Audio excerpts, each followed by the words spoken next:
And we also have 22 News reporter Sydney Snow live outside of the iconic Springfield church.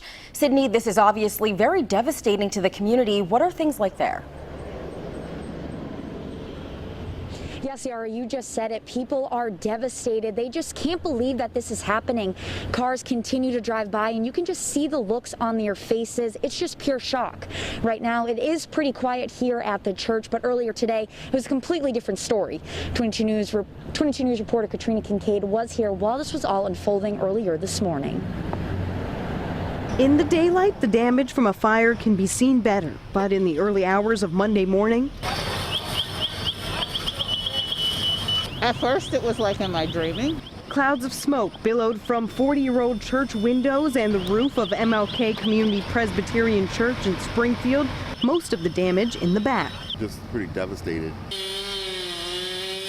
Ron Johnson of the MLK Community Campus was the first to show up, and he doesn't think this fire was an accident. We've had sort of small little fires back around some cardboard that was stored. And the department took care of that issue for us. We didn't think too much of it, thought could have been maybe someone tossed a cigarette or something like that, but clearly there was some other intentions. Leaning against a pole, Ron watched as firefighters saved as much of the church as they could. Firefighters gave him the Bible they saved that he took to his car for safekeeping.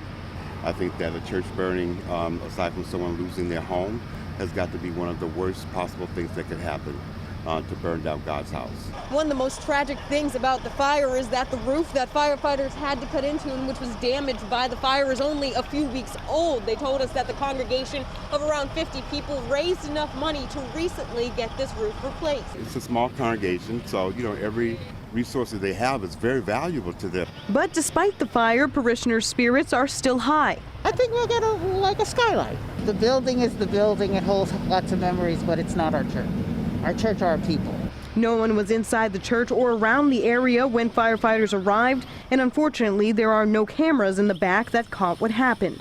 Lisa Baker has been attending the church for more than 2 decades. You can set fire to the building, it can go away. But our church, through this pandemic, we have found that we are strong there. The church has insurance and is currently doing virtual services as they figure out what's next. Working for you in Springfield, Katrina Kincaid, 22 News.